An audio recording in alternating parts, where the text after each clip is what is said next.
Today, the latest weapons, coupled with the fighting skill of the American soldier, stand ready, on the alert all over the world to defend this country, you, the American people, against aggression. This is the big picture, an official television report to the nation from the United States Army.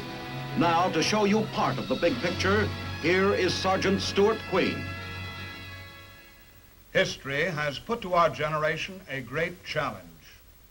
The challenge of building a world in which peace will be secure. Not merely for a long time, but we hope forever. Peace has become the major concern of all the people of the world.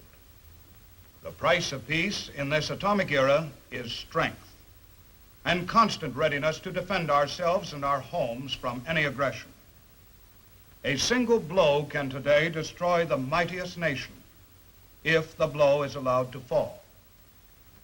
The complex, far-flung network of preparedness by which America keeps itself ready to fend off such a blow is the story behind today's big picture. The story of America's strength in a troubled world is a story which might begin high in the mountains of Colorado, in the Combat Operations Center of the Continental Air Defense Command. 24 hours a day in this room, men of all America's armed forces keep vigil over the skyways which approach our continent. At the end of those aerial highways surrounding our major cities and industrial centers are swift, deadly products of the electronic age, the teeth of our defensive system.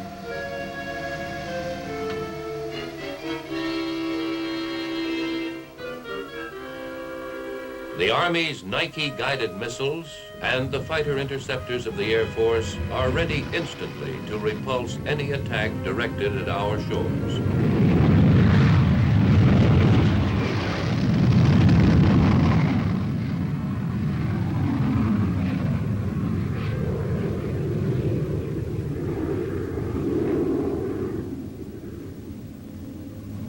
No less important than the fighting teeth of this system, however, are its eyes and its ears. Along our coasts and at strategic locations inland is a vast radar complex eternally scanning the sky. In strange metal framework rising from the ocean floor 100 miles off our Atlantic coast, radar is at work in these Texas towers, so named because they resemble the offshore derricks of the tideland oil regions.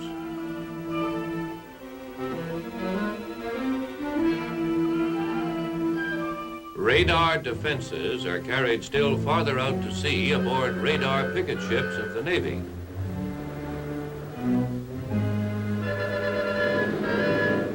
In the flying radar platforms of the Air Force, the giant Constellation early warning planes, the search, the relentless scanning goes on always.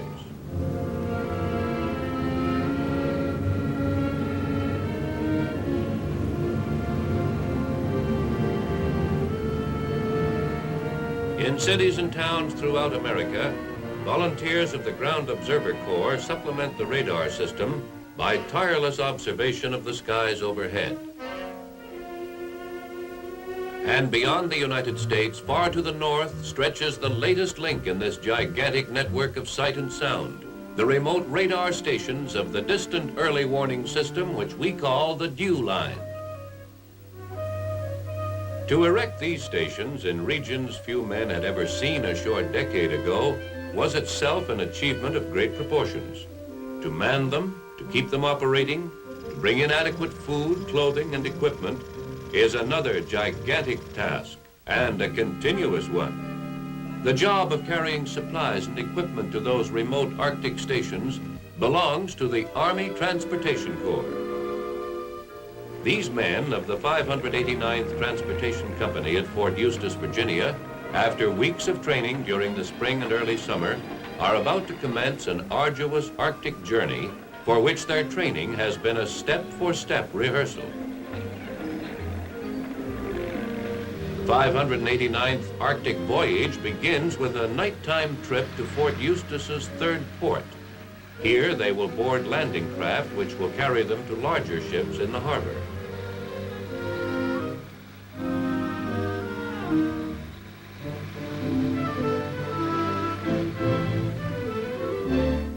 For these men of the Transportation Corps, moving shiploads of supplies far into the Arctic Circle was to be a somewhat new experience, but one they could take in stride.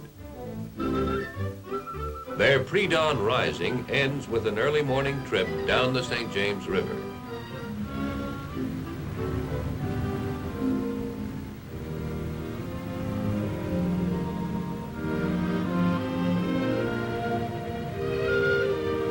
After a hectic night, men in the lead vessel find time for a short cat nap on the way downriver, the last they may get for some time to come.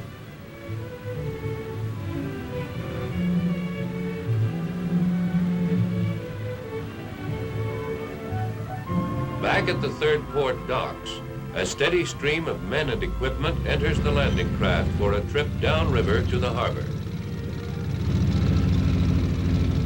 An army may travel on its stomach, as Napoleon once remarked, but the Army Transportation Corps now moves the United States Army, its food, ammunition, and materiel by every type of conveyance from truck to helicopter.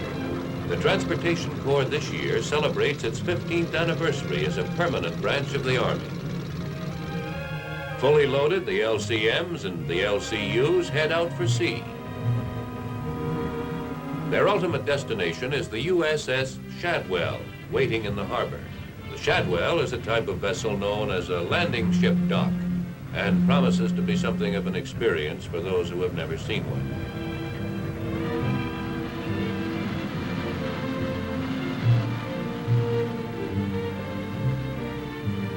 Afloat in the harbor, the Shadwell looks deceptively small, resembling many conventional seagoing craft.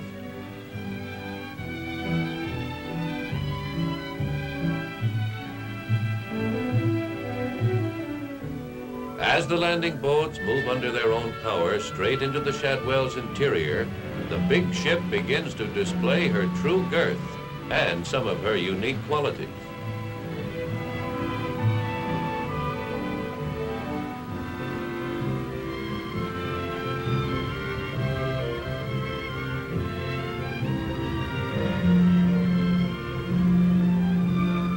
The Shadwell, which will transport the 589th to their first operations area on the east coast of Baffin Island, is a vessel especially designed for this type of large-scale loading and transporting operation.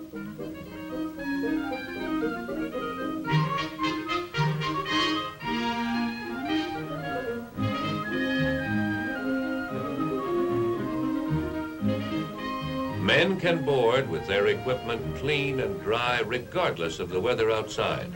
Under combat conditions, they would also be protected from shrapnel and small arms fire.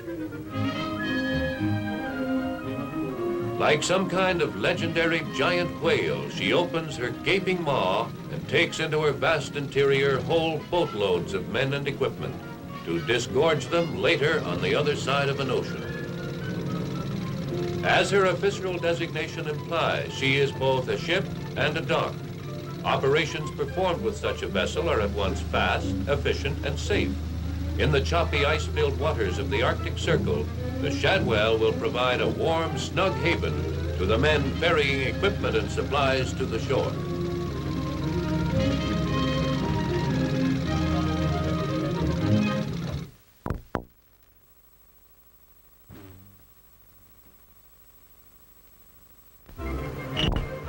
Ships loaded, anchors are weighed.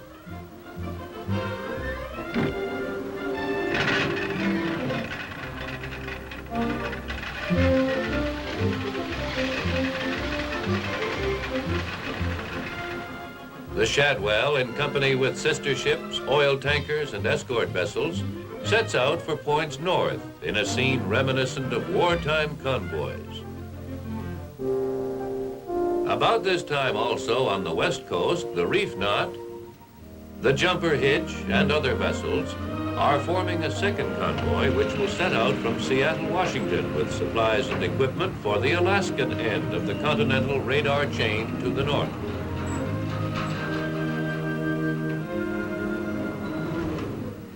The attention of the world today is focused on the desolate wastes of the Arctic.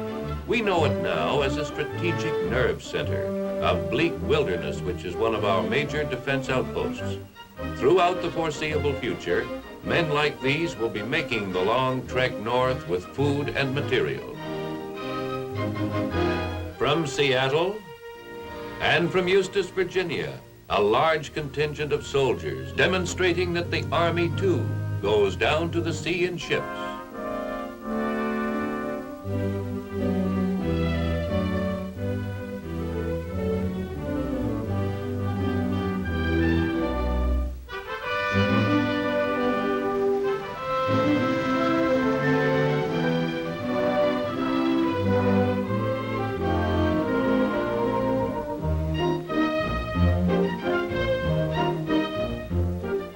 Mail call.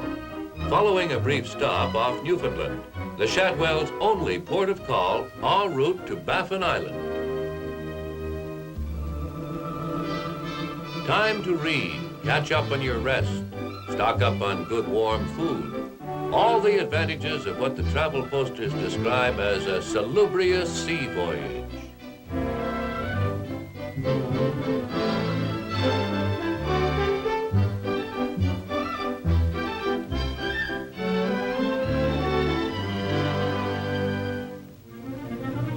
Brevoort Harbor, the tip of Brevoort Island, just off the southeast coast of Baffin Island. To the east is Greenland. To the north, the Arctic Circle. Here begins our first unloading operation.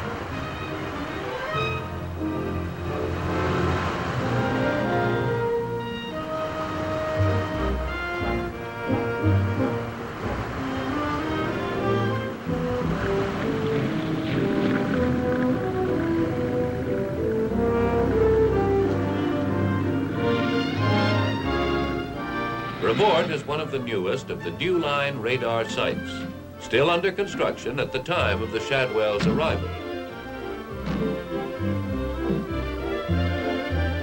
The cargo the Transportation Corps is bringing in thus consists mainly of building materials for the site, provisions for the engineers, and construction equipment.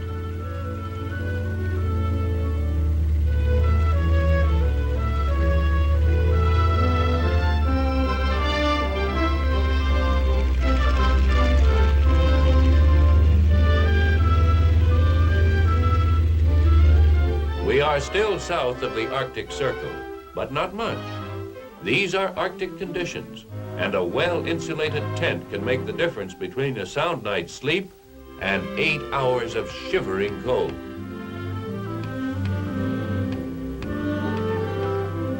From the Kingsport Victory, which rendezvoused with the Shadwell off Brevoort Island, there comes a steady flow of supplies and equipment.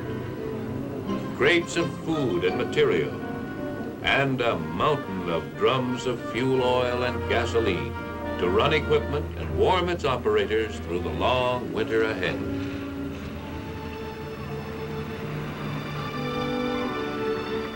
When it comes to moving freight, these men are unsurpassed. Even in peacetime, the Transportation Corps is one of our largest movers of freight. Unloading operations in this region can be extremely treacherous as drifting ice floes move into areas which yesterday were clear.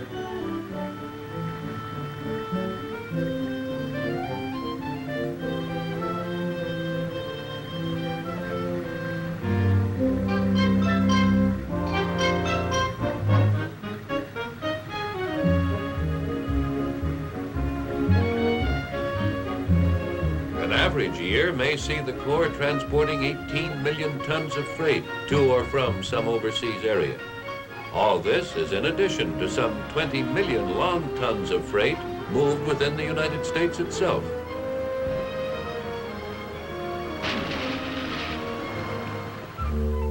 The site supervisor for the civilian contracting firm which is building this dew line station, Mr. Thomas Smith, comes down to the shore to greet Major Rudis, the 589th Transportation Company's commander.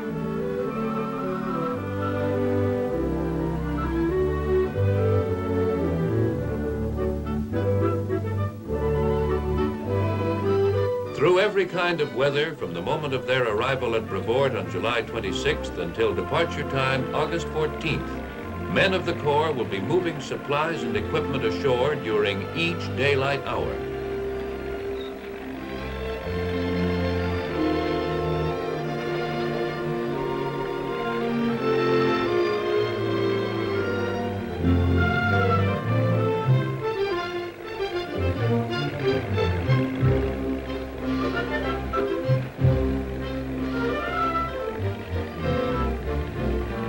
In most of the dew line areas, delivery of supplies can normally be accomplished only during the few weeks in summertime when the ice moves away from the shore sufficiently to permit ships to land and disgorge cargo.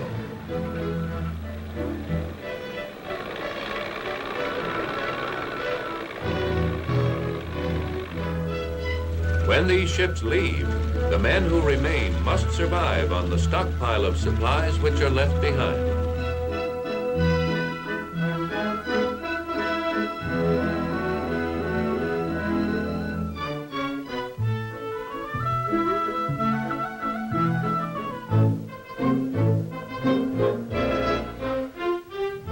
August 14th, on schedule, the 589th has completed its stockpiling operation and begins the next big job, reloading men and equipment for the second leg of the voyage. Within a few hours, they will be once more at sea and on their way to the Dyer radar station, which lies well within the Arctic Circle. Meanwhile, of course, the Seattle-Washington contingent is similarly occupied. Charged with responsibility for sites on the Alaskan end of the dew line chain, they work almost round the clock, building up the stockpiles they will leave behind for the long Arctic winter.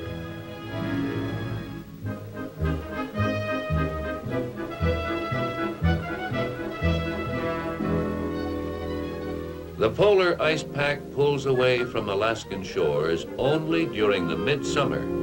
The job must be finished before it returns.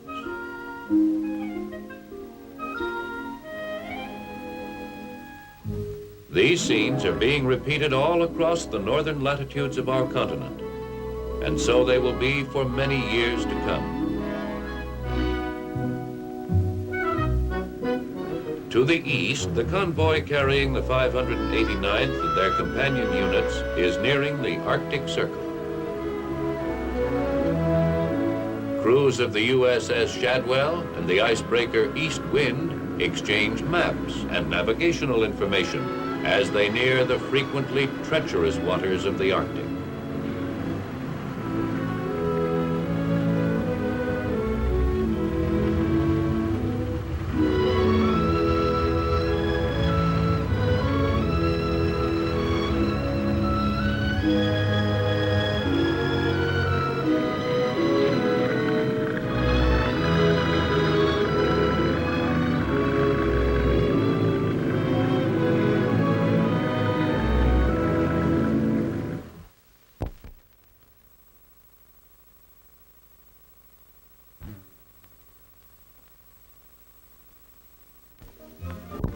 Aboard ship, a celebration.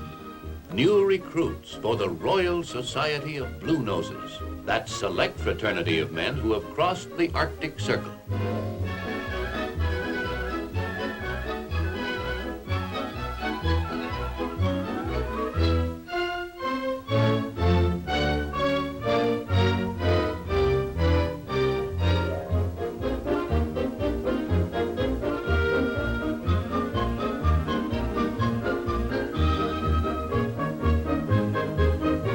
The celebration is short, for we are now in iceberg country. Of all the hazards which the seafarer must face, there is nothing more formidable or more treacherous than ice. Ice has destroyed entire fleets of ships and obliterated all traces of expeditions. Unlike hurricanes, icebergs do not herald their presence with dark clouds and falling barometers. Even radar finds their smoothly washed and often rounded sides hard to pinpoint.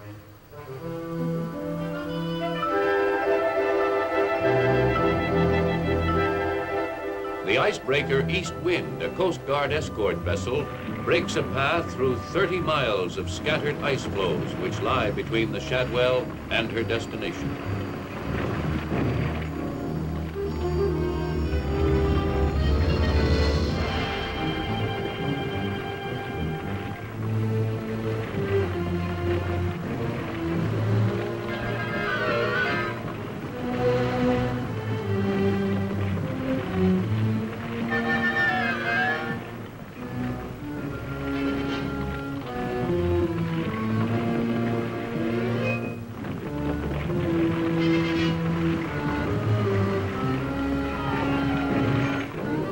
Nature, which took thousands of years to build an iceberg, still laughs at men's efforts to destroy one. Gunfire has little or no effect on icebergs, and men dare not risk boarding them to lay dynamite charges.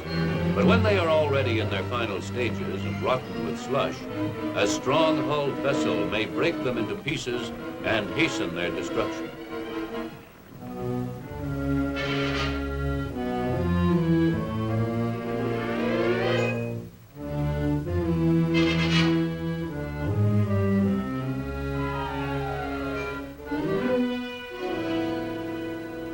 From Alaska through the Arctic regions of Canada to the shores of Baffin Island, new men, strange vessels, new activities arriving in the wake of the short and peaceful Arctic summers.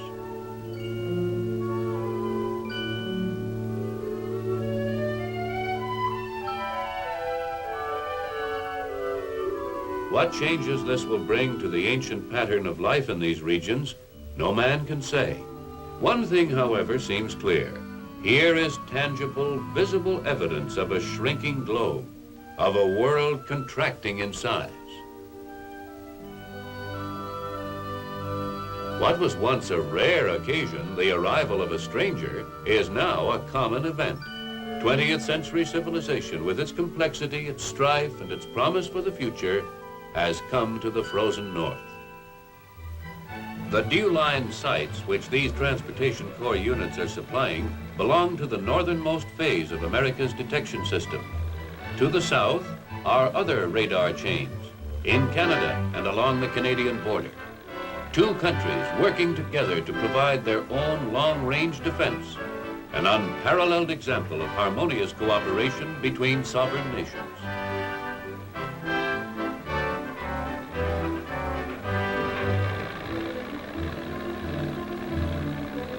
The Transportation Corps of the United States Army is among the first to start operations and the last to cease them in time of war or national emergency.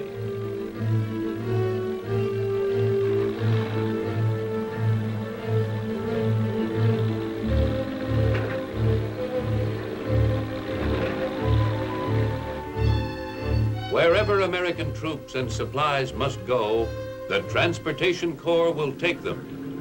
Take them and bring them home.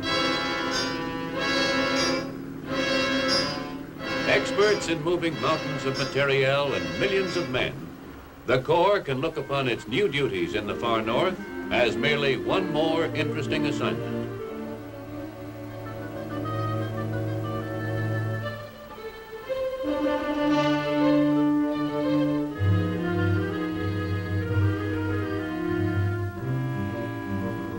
The immemorial proprietor of these northern regions, the Eskimo, finds the operation as interesting as the men of the Transportation Corps find him.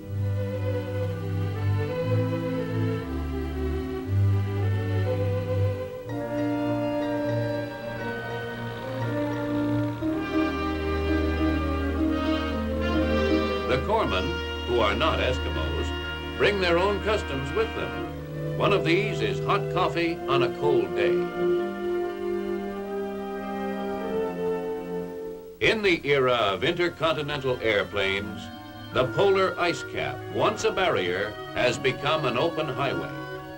To see that this highway does not become the route of a hostile airborne foe is the objective which brings these men north.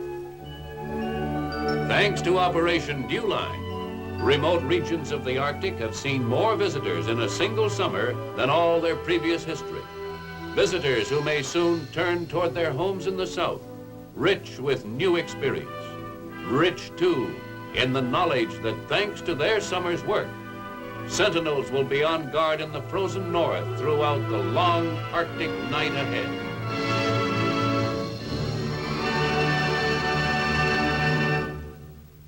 In scarcely 100 years since the covered wagons of our pioneers last moved westward, America's frontiers have truly disappeared, not only in the west, but in the north as well. The frozen Arctic is today a link in our vast chain of defense, a chain kept strong by many hard-working individuals, not the least of whom are the much-traveled men of the Army Transportation Corps. Now this is Sergeant Stuart Queen, inviting you to be with us again next week for another look at your Army in action on The Big Picture. The Big Picture is a weekly television report to the nation on the activities of the Army at home and overseas. Produced by the Army Pictorial Center, presented by the United States Army in cooperation with this station. You too can be an important part of the big picture. You can proudly serve with the best equipped, the best trained, the best fighting team in the world today, the United States Army.